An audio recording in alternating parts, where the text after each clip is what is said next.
जीवन में जब भी हम खराब दौर से गुजरते हैं तो मन में यह विचार जरूर आता है कि परमात्मा मेरी परेशानियां देखता क्यों नहीं है, मेरी परेशानियां दूर क्यों नहीं करता।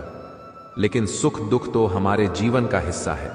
जीवन है तो परेशानियां भी होंगी। एक युवक की अपनी तमाम परेशानियों के लिए भगवान से शिकायत पर आधारित यह कहानी है। नवीन अपनी परेशानियों से जूझ रहा था। उसे लगता था कि एक अकेला वही संसार का सबसे दुखी व्यक्ति है, सिर्फ उसी के जीवन में तमाम मुसीबतें हैं। उसको भगवान से इस बात की बड़ी शिकायत रहती थी कि भगवान ने संसार के सारे दुख उसके हिस्से दे दिए और फिर सब कुछ भूलकर कानों में रुई लगाकर सो गए हैं। नवीन सोते जागते भगवान से प्रार्थना करता और फिर कभी भगवान को दोष देता तो कभी खुद को कोसता रहता। भगवान न तो विनती से सुन रहे थे और न उसके उलाहने। अब नवीन बेचारा करे भी तो क्या करे। एक मुसीबत खत्म होती नहीं कि दूसरी आ जाती। एक दिन उसने सोने से पहले प्रार्थना की, प्रभु मैं आपके सामने कहता कहता थक गया, अब और मिन्नतों की इच्छा नहीं है। एक अंतिम बार कह रहा हूं, कृपा करके मेरी प्रार्थना सुन लीजिए। अगर आपको मेरे दुख नहीं मिटाने हैं तो कम से कम इतना तो कर सकते हैं कि किसी ऐसे व्यक्ति के दुखों से मेरा दुख बदल दीजिए जिसके जीवन में मुझसे कम दुख हो। हमेशा के लिए नहीं तो कम से कुछ महीनों के लिए ही सही, थोड़े दिन के लिए मुझे भी कुछ राहत मिल जाए। अब भगवान ने नवीन की आखिरी इच्छा सुन ही ली और उसे उस रात सपने में भगवान दिखे। भगवान बोले, बालक मैं तुम्हारी प्रार्थना रोज सुनता था, पर मैं उनके ऊपर ध्यान ज्यादा दे रहा था जो तुमसे भी ज्यादा तकलीफ में है। खैर, तुम अपने सारे कष्टों को विस्तार से एक कागज पर लिखो, फिर एक गठरी बनाओ और शहर के मुख्य चौराहे पर जाकर उसे टांग कर आ जाओ। नवीन हड़बड़ाकर नींद से जागा। पहले तो उसको बिल्कुल यकीन ही न हुआ कि सच में भगवान आए थे और उन्होंने उससे यह सब बातें कही हैं। फिर सोचा कि आजमाने में क्या हर्ज है, क्या पता इससे ही कोई रास्ता निकल आए। उसने भगवान के दिए आदेश के अनुसार अपनी सारी परेशानियां अलग अलग कागजों पर लिखी। इतनी परेशानियां लिख डाली कि सच में कागज का ढेर खड़ा हो गया और उसे गठरी में ही बांधना पड़ा। अब नवीन ने अपनी गठरी उठाई और पहुंच गया चौराहे पर। लेकिन वहां पहुंचकर चौराहे का नजारा देखकर अचंभे में पड़ गया। उसने देखा कि चौराहे पर तो पहले से ही लोगों की लंबी लाइन लगी हुई है जो उसी की तरह अपने अपने दुखों की बड़ी बड़ी गठरी लिए आ पहुंचे हैं। आखिर यह चक्कर क्या है? सब कुछ उसकी समझ से बाहर था। अभी वह इन विचारों में ही खोया था कि तभी एक आकाशवाणी हुई। उसमें सभी को अपनी गठरी को चौराहे पर लगी अलग अलग खूंटी में टांग देने का आदेश हुआ। वहां बेहिसाब खूंटियां पहले से ही बनी थी। सभी ने अपनी अपनी गठरी टांगी और फिर ईश्वर के अगले आदेश की प्रतीक्षा करने लगे। कुछ ही देर में दोबारा से आकाशवाणी हुई और सबसे कहा गया कि सभी लोग अंदाजे से कोई ऐसी गठरी उठा लें जो उन्हें अपनी परेशानियों की गठरी से हल्की समझ में आती हो। अब उन्हें वही दुख भोगने होंगे जो उनकी चुनी नई गठरी में दर्ज होंगे। आकाशवाणी सुनते ही सभी हल्की से हल्की गठरी को लपकने के लिए दौड़े। सबके साथ नवीन भी नई गठरी चुनने के भागा। खूंटियों में टंगी समस्त गठरियों को घूरता हुआ वह काफी देर तक अंदाजा लगाता रहा। अब उसे एक डर और था कि कहीं वह कोई ऐसी गठरी न उठा ले जिसमें पहले से भी ज्यादा दुख हो। अगर ऐसा हुआ तो परेशानियां और बढ़ जाएंगी और मुझे लेने के देने पड़ जाएं। जीवन तहस नहस हो जाएगा सो अलग। अब उसके मन में तरह तरह के विचार आने लगे। वह सोचने लगा कि कम से कम वह अपने दुखों से भली भांति परिचित तो है और उन्हें झेलने का आदी भी हो गया है। उनके लिए कुछ रास्ते निकालने की शुरुआत भी की है। शायद उसका परिणाम आए तो एक आध दुख घट ही जाए। कहीं ऐसा ना हो कि चुनी गई नई गठरी में दुख और भी ज्यादा पीड़ादायक हो जाए। ऐसे विचारों में खोया वह एक के बाद एक गठरी के सामने से गुजरता, लेकिन तय नहीं कर पाया कि कौन सी गठरी चुनी जाए। उसे यह भी डर था कि कहीं कोई उसकी गठरी ना उठा ले। इसी उधेड़बुन में फंसे नवीन ने आखिरकार अपनी गठरी ही उठा ली और चल पड़ा। उसने तय किया कि वह अब इन चुनौतियों का मुकाबले पहले से ज्यादा मजबूती से करेगा। धीरे धीरे नवीन को अपने ही दुख दूसरों से कम होते हुए महसूस हो रहे थे और उसके जैसे ही भाव वहां मौजूद हर व्यक्ति में आ रहे थे। सच में सबको अपना दुख ज्यादा बड़ा और ज्यादा पीड़ादायक लगता है कि वही संसार का सबसे दुखी प्राणी है। पर हमसे भी ज्यादा न जाने कितने और दुखी हैं। कितने ही लोग ऐसे हैं जिन्हें 2 वक्त का भोजन भी मुश्किल से नसीब होता है। कभी किसी की शानदार कोठी के आगे से गुजरते हुए यदि यह ख्याल बार बार आए कि जब किस्मत बंट रही थी तो वह इस आदमी से पीछे क्यों रहा, अगर आगे रहता तो उसे भी ऐसा सुख और ऐश्वर्य मिल जाता। जिन लोगों के पास साहस और हौसला है वह आत्मविश्वास की नाव पर सवार होकर आसानी से जीवन की कठिनाइयों से सफलता प्राप्त कर लेते हैं। जरा ऐसे लोगों के बारे में सोचिए जो जीवन मृत्यु के बीच झूल रहे हैं। कम से कम आप किस्मत की लाइन में इनसे आगे तो थे। स्वस्थ है, अपने काम के लिए किसी पर निर्भर नहीं है, अपना काम खुद करने के काबिल है। मैंने जिंदगी में एक ही बात सीखी है कि इंसान को कोई चीज नहीं हरा सकती जब तक वह खुद ना हार मान ले। हमें अपनी गलतियों की सजा भले ही तुरंत ना मिले, परंतु समय के साथ कभी ना कभी सजा अवश्य मिलती है। सूर्योदय और सूर्यास्त हमें बताते हैं कि जीवन में कुछ भी स्थायी नहीं है, इसलिए हमेशा खुश रहे एवं जीवन की यात्रा का भरपूर आनंद ले। ये जिंदगी बहुत छोटी है। जो हमसे अच्छा व्यवहार करते हैं उन्हें धन्यवाद कहो और जो हमसे अच्छा व्यवहार नहीं करते हैं उन्हें मुस्कुरा कर माफ कर दो। मरी हुई मछली धारा के साथ बहती है, लेकिन जीवित मछली धारा के विपरीत तैरती है। अगर आप भी जीवित हैं तो गलत का विरोध करना सीखें। जरा सोचिए, हजारों गलतियों के बाद भी आप अपने आप से प्यार करते हैं, तो फिर किसी दूसरे की गलती पर उससे नफरत क्यों करने लगते हैं? राजा जनक की बेटी और राजा दशरथ की पुत्र वधू सीता, अलौकिक विवाह हुआ, परंतु मिला वनवास, फिर वनवास में भी अपहरण, फिर अग्नि परीक्षा, अंत में भी गर्भवती सीता को देखना पड़ा। परिवार वियोग यही तो है जिंदगी। पृथ्वी पर राज करने वाले पिता और ससुर चाहकर भी, साधन देकर भी सीता को सुख नहीं दे पाए। फिर एक साधारण मनुष्य कैसे अपनी संतान को उनके अपने कर्म के बिना सुख दे सकता है? तन मन धन से प्रयास करते रहे, परंतु यह भूल मत जाए कि किसी को सुख उसके अपने कर्म से ही मिलता है, दूसरे के कर्म से नहीं। पितामह भीष्म के जीवन का एक ही पाप था कि उन्होंने समय पर क्रोध नहीं किया, और जटायु के जीवन का एक ही पुण्य था कि उसने समय पर क्रोध किया। पर परिणाम स्वरूप एक को बाणों की शैया मिली और एक को प्रभु श्री राम की गोद। अतः क्रोध भी तब पुण्य बन जाता है जब वह धर्म और मर्यादा के लिए किया जाए, और सहनशीलता भी तब पाप बन जाती है जब वह धर्म और मर्यादा को बचा ना पाए। जब कोई इंसान दुनिया से विदा होने लगता है तो तुरंत उसके कपड़े, उसका बिस्तर, उसके द्वारा इस्तेमाल किया हुआ सभी सामान उसी के साथ घर से निकाल दिए जाते हैं। पर कभी कोई उसके द्वारा कमाया गया धन, दौलत, प्रॉपर्टी, उसका घर, उसका पैसा, उसके जेवरात, इन सबको क्यों नहीं छोड़ते, बल्कि गले का हार, सोने की अंगूठी भी खींच कर निकाल लिया जाता है। इससे पता चलता है कि रिश्ता किन चीजों से था। लेकिन आपके द्वारा कमाया हुआ पुण्य, परोपकार, आपका नाम इसे कोई नहीं छीन सकता। इसलिए मित्रों, ऐसा काम करो कि मरने के बाद लोग तुम्हारे धन के कारण नहीं, मन के कारण नाम ले। दान और पुण्य एकांत में होना चाहिए। जैसे तुम स्नान सड़क या चौराहे पर नहीं करते, बंद बाथरूम में करते हो, वैसे ही दान पुण्य गुप्त होना चाहिए। पुण्य की किसी को खबर नहीं लगने देना चाहिए, क्योंकि पुण्य छिपाने से बढ़ता है और बताने से मरता है। जीवन में सफल होना है तो 4 वाक्यों को कचरे के डिब्बे में डाल दो। 1, लोग क्या कहेंगे, 2, मुझसे नहीं होगा, 3, अभी मेरा मूड नहीं, और 4, मेरी तो किस्मत ही खराब है। यह वे 4 वाक्य है जो आदमी को आगे नहीं बढ़ने देते। जो पाना है उसे पाने के लिए पूरी ताकत झोंक दो, तुम्हें आगे बढ़ने से कोई नहीं रोक सकता। सच्ची घटना पर आधारित एक कहानी है। रात के 2:30 बजे था। एक सेठ को नींद नहीं आ रही थी। कार निकाली, मंदिर में जाकर भगवान के पास बैठता है और प्रार्थना करता है। एक दूसरा आदमी भगवान की मूर्ति के सामने बैठा था।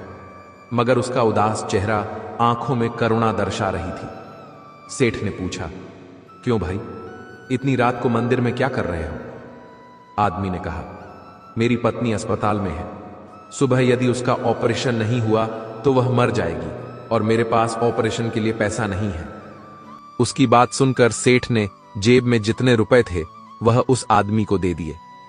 अब गरीब आदमी के चेहरे पर चमक आ गई थी। सेठ ने अपना कार्ड दिया और कहा, इसमें फोन नंबर और पता भी है, और जरूरत हो तो निसंकोच बताना। उस आदमी ने कार्ड वापस देकर कहा, मेरे पास उसका पता है, इस पते की जरूरत नहीं। आश्चर्य से सेठ ने कहा, किसका पता है भाई?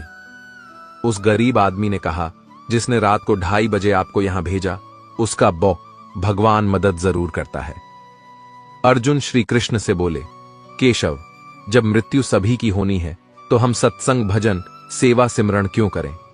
जो इंसान मौज मस्ती करता है, मृत्यु तो उसकी भी होगी।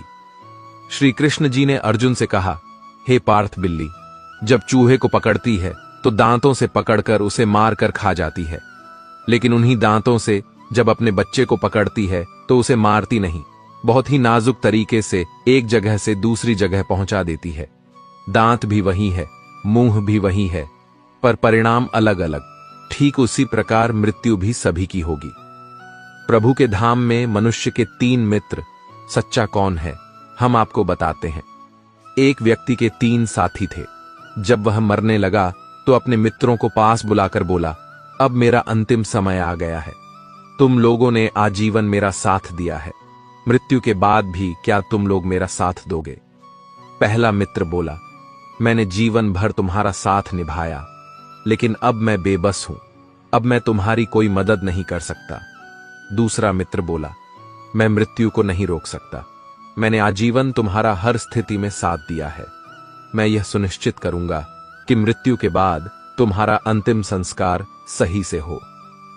तीसरा मित्र बोला, मित्र तुम चिंता मत करो, मैं मृत्यु के बाद भी तुम्हारा साथ दूंगा, तुम जहां भी जाओगे मैं तुम्हारे साथ साथ रहूंगा।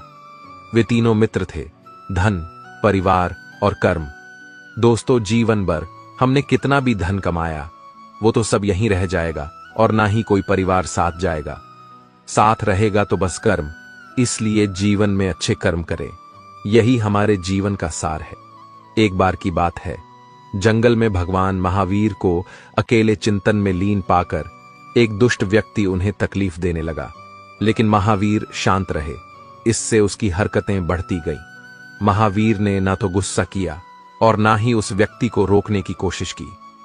वह तो जीव मात्र के प्रति प्रेम एवं करुणा से पले हुए थे। उनका मूल मंत्र ही यह था, प्रेम करो, प्रेम में ही परम छिपा हुआ है। यह सबसे कहा करते थे, यदि कोई तुम्हारा अहित करे तो भी उससे प्रेम करो। वह दुष्ट व्यक्ति भी उनके इन्हीं उपदेशों के चलते उन्हें तकलीफ दे रहा था। वह देखना चाहता था कि कष्ट देने वाले व्यक्ति से वे कैसे और कब तक प्रेम कर सकते हैं। महावीर उसकी हरकतों से प्रभावित बैठे रहे।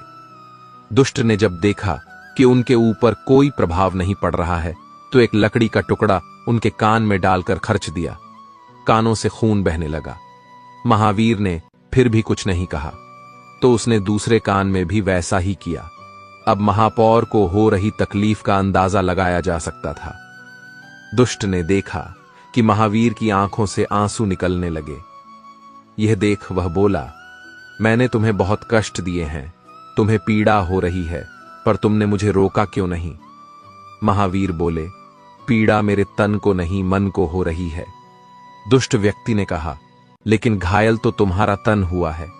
महावीर ने कहा, तन के विषय में मुझे नहीं मालूम, तुम्हें जो अच्छा लगा वही किया, परंतु तुमने जो कर्म किए हैं उसके लिए तुम्हें कितना कष्ट भोगना पड़ेगा, यही सोचकर मैं दुखी हो रहा हूं। मेरी चिंता मेरा तन नहीं, बल्कि तुम्हें मिलने काला कष्ट है। मैं उसके बारे में सोचकर ही बेचैन हूं। यह सुनकर दुष्ट उनके चरणों में गिर पड़ा। कितने लोग आपको जानते हैं, यह मायने नहीं रखता। किस वजह से आपको जानते हैं, यह मायने रखता है। जिस तरह से एक कीड़ा कपड़े को कुतरकर नष्ट कर देता है, उसी तरह ईर्ष्या भी मनुष्य को अंदर से कुतरकर नष्ट कर देती है। परवाह न करो चाहे सारा जमाना खिलाफ हो, चलो उस रास्ते पर जो सच्चा और साफ हो। विश्वास है तो बिना बोले शब्द समझ आते हैं, और अविश्वास होने पर शब्द भी गलत समझ में आते हैं। मन का झुकना भी बहुत जरूरी है। सिर्फ सर झुकाने से भगवान नहीं मिलते। धुंध होगी, कोहरा भी छाएगा, सूरज को फिर भी कोई रोक ना पाएगा। मेंढक को चाहे सोने की ईंट पर भी बैठा दो, वह छलांग नाले में ही लगाएगा। कुछ लोग भी वैसे ही हैं। हमें जिंदगी में वह नहीं मिलता जो हमें चाहिए, हमें जिंदगी में वह मिलता है जिसके हम लायक होते हैं। जिस इंसान को सच बोलने की आदत होती है, लोग सबसे ज्यादा गलत उसी को ही समझते हैं। शौक उनके अक्सर कम हो जाते हैं जो कम उम्र में ही जिम्मेदार हो जाते हैं। रिश्ते चाहे कितने ही बुरे हों, उन्हें तोड़ना मत, क्योंकि पानी चाहे कितना भी गंदा हो, अगर प्यास नहीं बुझा सकता तो आग तो बुझा ही सकता है। एक छोटी सी चिंटी आपके पैर को काट सकती है, पर आप उसके पैर को नहीं काट सकते। इसीलिए जीवन में किसी को छोटा ना समझे, क्योंकि वह कर सकता जो आप नहीं कर पाए। जब कुछ सेकंड की मुस्कुराहट से तस्वीर अच्छी आ सकती है, तो हमेशा मुस्कुरा के जीने से जिंदगी अच्छी क्यों नहीं हो सकती। वृक्ष के नीचे पानी डालने से सबसे ऊंचे पत्ते पर भी पानी पहुंच जाता है। उसी प्रकार प्रेम पूर्वक किए गए कर्म परमात्मा तक पहुंच जाते हैं। सेवा सभी की करिए, मगर आशा किसी से भी ना रखिए, क्योंकि सेवा का सही मूल्य भगवान ही दे सकते, इंसान नहीं।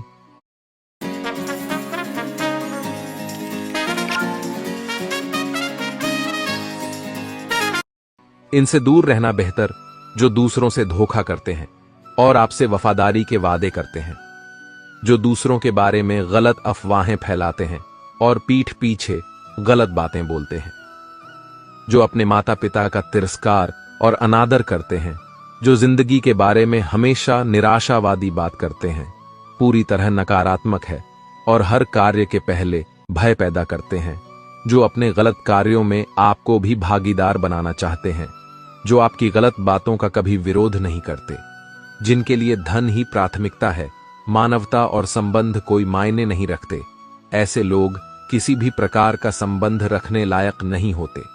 यदि आप संत हैं तो ऐसे लोगों को बदलने का प्रयास कर सकते हैं, परंतु यदि आप सामाजिक प्राणी हैं तो ऐसे लोगों से दूरी बनाना ही बेहतर होगा। यह कलयुग है, कोई भी चीज नामुमकिन नहीं। इसमें कली, फल फूल, पेड़ पौधे सब माली बेच देता है। धन से बेशक गरीब रहो, पर दिल से नहीं रहना। आपको एक जिंदगी मिली है, उसे व्यर्थ की चिंता और कामों में नष्ट नहीं करना चाहिए, बल्कि आप अपने दिल की बात सुने। किसी के द्वारा लुटा जाना या किसी के अन्याय का शिकार होना अपने आप में इतना कष्टदायक नहीं होता है, जितना कि उसे मन में बार बार लाकर अंदर ही अंदर जलते रहना। कर्ज लेना बुरी बात नहीं है, लेकिन कर्ज के पैसे से अयास करना बहुत बुरी बात है, क्योंकि कर्ज के कारण चिंता, चिंता के कारण रोग, इस तरह से पूरा जीवन नष्ट हो जाता है। धन की बचत जरूर करना चाहिए, किंतु स्वास्थ्य को खोकर धन की बचत करना और नुकसान करता है। आपके द्वारा बचत सारा धन बीमारियों के इलाज में खर्च हो जाता है, क्योंकि स्वास्थ्य ही धन है। समय के अनुसार आपको काम करना चाहिए। जो व्यक्ति बदलते समय के साथ नहीं बदलते हैं, उन्हें समय पीछे छोड़कर आगे निकल जाता है। काम छोटा हो या बड़ा, इसकी कभी चिंता नहीं करनी चाहिए, ना ही इस पर शर्म करना चाहिए। हो सकता है कि कोई छोटा काम ही आपको बड़ा बना दे। जीवन के 5 सत्य। कोई फर्क नहीं पड़ता कि आप कितने खूबसूरत हैं, क्योंकि लंगूर और गोरिल्ला भी अपनी ओर लोगों का ध्यान आकर्षित कर लेते हैं। 2. कोई फर्क नहीं पड़ता कि आपका शरीर कितना विशाल और मजबूत है, क्योंकि स्मशान तक आप अपने आप को नहीं ले जा सकते। 3. आप कितने भी लंबे क्यों ना हो, मगर आने वाले कल को आप नहीं देख सकते। 4. कोई फर्क नहीं पड़ता कि आपकी त्वचा कितनी गोरी और चमकदार है, क्योंकि अंधेरे में रोशनी की जरूरत पड़ती ही है। 5. कोई फर्क नहीं पड़ता कि आप कितने अमीर हैं और दर्जनों गाड़ियां आपके पास हैं, क्योंकि घर के बाथरूम तक आपको चल के ही जाना पड़ेगा। इसलिए संभल के चलिए, जिंदगी का सफर छोटा है। परमात्मा के पास बैठिए, इतने गहरे भाव से कि आंसू आ जाए। किसी प्रकार की कोई आकांक्षा या मांग न रखें। परमात्मा का होना ही आशीर्वाद है। मांगना नहीं पड़ता, उनके पास होने से ही सब मिल जाता है। जैसे फूल के पास जाओ, खुशबू अपने आप ही मिलने लगती है। परमात्मा ने सारी व्यवस्था पहले ही की हुई, मांगने की जरूरत ही नहीं है। बस उनके पास जाना है, उनकी शरणागति स्वीकार कर लेना, उनके बताए मार्ग पर चलना हमारा कर्तव्य, बस इतना ही है। बाकी सब कुछ स्वयं ही हो जाता है। ईश्वर ने मनुष्य के निर्माण के समय सभी चीजें मनुष्य को दे दी, लेकिन उस समय एक चीज नीचे गिर गई, जिसे भगवान ने पैर के नीचे दबा दिया। मनुष्यों के जाने के बाद लक्ष्मी ने पूछा, भगवान आपने पैर के नीचे क्या छुपाया जो आपने इंसानों को नहीं दिया? तब भगवान ने कहा, मैंने पैरों के नीचे शांति छिपाई है। इंसान इसके लिए हमेशा तरसता रहेगा, वह सभी जगह से नाकाम होगा, आखिर में उसे मेरे चरणों में ही प्राप्त होगी। एक साधु ने एक कुत्ते से कहा कि तू है तो बहुत वफादार है, परंतु तेरे में 3 कमियां हैं। 1, तू पेशाब हमेशा दीवार पर ही करता है। 2, तू भिखारी को देखकर बिना बात के ही भौंकता है। 3, तू रात को भौंक भौंक के लोगों की नींद खराब करता है। इस पर कुत्ते ने बहुत ही बढ़िया जवाब दिया। कुत्ता बोला, सुनो साधु, मैं जमीन पर पेशाब इसलिए नहीं करता कि कहीं किसी ने वहां बैठकर पूजा की हो। मैं भिखारी पर इसलिए भोंकता हूं कि वह भगवान को छोड़कर लोगों से क्यों मांगता है। और रात को इसलिए भगता हूं कि हे पापी मनुष्य, तू इस भ्रम की नींद में क्यों सोया हुआ है। उठ, अपने उस प्रभु को याद कर जिसने तुझे इतना सब कुछ दिया है। अंधेरे में 1 करोड़ का हीरा गिर गया था, उसे ढूंढने के लिए 5 रुपए की मोमबत्ती ने सहयोग किया। अब बताओ, वह 5 रुपए की एक छोटी सी मोमबत्ती थी तो हीरा मिला। अगर उस समय मोमबत्ती काम नहीं करती तो हीरा कहीं गुम हो जाता। मोमबत्ती की तरह इंसान भी है। इंसान कितना भी छोटा हो, अगर वह सही वक्त पर काम आता है तो वह इंसान छोटा नहीं, सबसे बड़ा आदमी कहलाता है। उड़ना हर कोई चाहता है, किसी को सहारा मिल जाता है और कोई खुद ही लड़खड़ा जाते हैं, मगर आखिर उड़ान भर ही लेते हैं। शांत रहो, क्योंकि कुछ भी हमेशा के लिए नहीं रहता है, वक्त बदलता जरूर है। नींद और जरूरतें जिंदगी में कभी पूरी नहीं होती है। जो जितनी सुविधा में है वह उतनी ही दुविधा में है। शिकायतें तो बहुत हैं तुझसे ए जिंदगी, पर चुप इसलिए हूं जो तूने दिया वह बहुतों को नसीब नहीं होता। अगर पंछी किसी और के दाने के आदी हो जाए तो उन्हें आजाद कर देना चाहिए। पूरी दुनिया घूम लो यार, पर जो सुकून घर में मिलता है वह कहीं भी नहीं मिलता। शांत रहो, क्योंकि कुछ भी हमेशा के लिए नहीं रहता है, वक्त बदलता जरूर है। चुपचाप सहते रहो तो आप अच्छे हो, और अगर बोल पड़ो तो आपसे बुरा कोई नहीं। बिट्टू के बर्थडे के अगले दिन ये घर बिखर जाएगा, क्योंकि टेप से चिपकाया डेकोरेशन दीवारों का रंग उखाड़ जाएगा। इसीलिए यूज फेविकॉल ग्लू ड्रॉप्स। ये चिपकाने में आसान, छोड़े नो निशान। तो अगले बर्थडे फेविकॉल ग्लू ड्रॉप्स, चिपकाने में आसान, छोड़े नो निशान। हार्पिक फ्लशमैटिक आपके टॉयलेट को कैसे साफ रखता है। इसके हर ब्लॉक में है असरदार एक्टिव ब्लू फॉर्मूला, जो हर फ्लश के साथ करे स्टेन्स और डर्ट का आसानी से सफाया, बार बार लगातार। हार्पिक फ्लशमैटिक फ्लश टैंक में डालो, इजी पीजी क्लीनिंग का सब्सक्रिप्शन लगा लो। एक नफरत ही है जिसे दुनिया चंद लम्हों में जान लेती है, वरना चाहत का यकीन दिलाने में तो जिंदगी बीत जाती है। जिंदगी में एक मोड़ ऐसा आया जहां लोग अनजान से अपने हो गए, और जो अपने थे वह सपने हो गए। परेशानियां तो हर किसी की जिंदगी में है साहब, उदासियां चेहरे पर दिखाई दे ये जरूरी तो नहीं। समय और शब्दों का प्रयोग लापरवाही से न करें, क्योंकि यह दोनों ना दोबारा आते हैं न मौका देते हैं। खूबियां देखकर तो